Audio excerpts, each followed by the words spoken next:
तो भाई राजकुमार जी ये बताइए आप मुझे कि आपको इसको खरीदने और बेचने में कितने रुपए का नुकसान हो रहा है, आपने कितने की ये ली थी और कितनी इसकी किस्त थी, मुझे सारी टोटल बताइए। तो हेलो नमस्कार दोस्तों, मेरा नाम अंकित और आप देख रहे हैं 2 मैकेनिकल। जैसा कि आपने थंबनेल में देखा कि इस भाई ने ये इक्को मारुति सुजुकी इक्को ली थी 5 सीटर, जो कि अब ये बेचने जा रहा है। ठीक है, तो इसके कारण हम बताएंगे क्यों बेचने जा रहा है और इसने क्या बेवकूफ़ी ऐसी की थी कि जिसकी वजह से इसको ये बेचनी पड़ रही है। आपको भी ये बेवकूफ़ी ना करनी पड़े तो इस वीडियो को पूरी लास्ट तक जरूर देखना। तो ऐसे ही बाइक और कार से रिलेटेड वीडियो देखने के लिए मेरे चैनल को लाइक और सब्सक्राइब कर लीजिए। तो चलिए शुरू करते हैं बिना किसी देरी के। तो जैसा कि आप देख सकते हैं ये जो भाई इक्को चला रहे हैं, इक्को के ओनर हैं, तो इनका नाम जो है वो राजकुमार है। तो हम पहले सवाल ये इनसे ये पूछते हैं कि जो भाई ये बताओ, आप जो इससे पहले 4 व्हीलर चलाते थे वो कहाँ चलाते थे? हम इससे पहले दिल्ली एनसीआर में अपनी ओला कैब में चलाते थे। तो जैसा कि भाई ने बताया कि ओला कैब में चलाते थे, तो आप ये मुझे ये बताइए कि आपको अपना वाहन मतलब अपना कोई सवारी लेने का जो दिमाग में आइडिया आया वो कब आया, क्यों आया? वो इसलिए आया क्योंकि हम दूसरा भी जो है ना किराए पे चलाते थे पहले। उसका हमें पर डे का 900 रुपये किराया देना पड़ता था। हमने सोचा कि अपनी गाड़ी लेके, फिर किसी भाई ने बताया कि इको बिक रही है, हमने वहाँ से उनके संबंध में ले लिए। तो भाई राजकुमार जी से हम एक सवाल और पूछते हैं, वो ये है कि इन्होंने जो ये इक्को ली थी ये नई ली थी या पुरानी ली थी? हमने सर ये पुरानी इको ली थी। अच्छा, जो किसी और बंदे के नाम पे फाइनेंस थी। तो जैसा कि आपने सुना कि ये किसी और बंदे के नाम पे फाइनेंस थी, तो इन्होंने भी ये पुरानी इक्को ली थी और ये अब इसको बेचने के लिए जा रहे हैं। तो उसके बारे में हम बात करेंगे कि क्यों बेचने के लिए जा रहे हैं, लेकिन हम इससे पहले जान लेते हैं कि इनको कितने दिन हो गए ये इक्को चलाते हुए। अभी 1.5 महीना हुआ सर। तो जैसा कि इन्होंने बताया कि अभी इनको 1.5 महीना हुआ है कुल चलाते हुए। तो इसमें भाई आप ये मेन टॉपिक पे आ जाते हैं हम कि इसमें आपको प्रॉब्लम क्या आ रही है?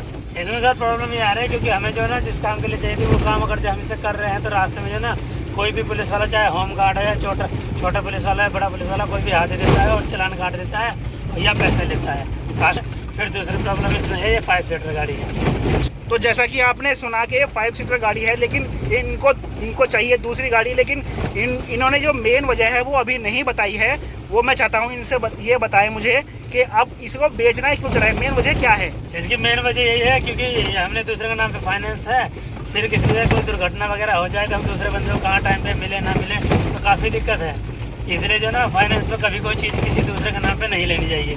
अगर तो चीज़ लो तो अपने नाम पे फाइनेंस होना चाहिए तो ही सही रहेगी। तो जैसा कि आपने सारी बातें सुन ली है, लेकिन मैं भी इसमें थोड़ा सा ऐड करना चाहता हूँ। ये भाई ने मुझे पहले बताया था कि इसको जो मेन बेचने की वजह ये है कि इनको जो ये इक्को चाहिए थी वो चाहिए थी सवारी के पर्पज़ से कि उनको किराया करना है। लेकिन ये जो सफ़ेद प्लेट की जो इक्को होती है ये होती है फैमिली बेस के लिए। लेकिन इनको भाई को ये पता नहीं था कि जो सफ़ेद प्लेट होती है वो फैमिली बेस के लिए होती है, लेकिन इनको किराए के लिए चलानी थी। जैसा कि इन्होंने बताया कि दिल्ली एनसीआर में भी चलाते थे, लेकिन इनको भाई को यही नहीं पता था कि सफ़ेद प्लेट जो होती है वो फैमिली के लिए होती है और जो पीली प्लेट होती है वो किराए के या सवारी के लिए होती है। चलो हम जान लेते हैं कि इनको अब आगे जो खरीदनी है वो कौन सी 4 व्हीलर खरीदनी है। ठीक है राजकुमार भाई, आप ये बताइए कि आपको आगे कौन सी 4 व्हीलर लेने का प्लान है? मैं कमर्शियल गाड़ी लूंगा, चाहे तो अर्टिगा लो या डिजायर लो या इको लो। इन तीनों गाड़ी में से कोई भी ले सकता है। मतलब कहने का मतलब ये है आप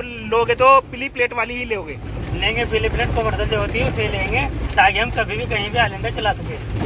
और जो हमारे दर्शक है वो आप उनको क्या बताना चाहोगे कि पीली प्लेट लेनी चाहिए या नहीं लेनी चाहिए? हमेशा यदि आपको किराया करना है या कोई भी किसी काम के लिए गाड़ी चलाना तो हमेशा पीली प्लेट लें, जो कि व्हाइट प्लेट हमेशा पर्सनल यूज के लिए होती है और उसमें काफ़ी दिक्कत आती है।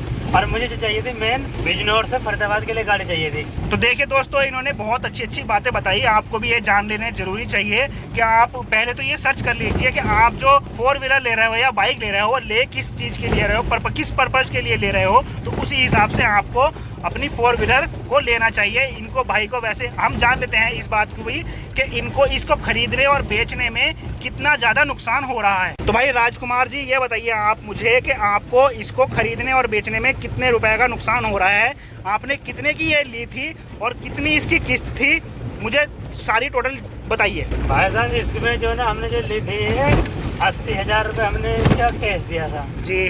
बाकी जो थी हमारी 48 किस्त फाइनेंस रह गई थी इसमें। 4 साल का टोटल फाइनेंस था जिसमें से 36 किस्त हमारी 13,500 रुपये की है और बकाया जो 12 किस्त है वो 8,500 रुपये की है।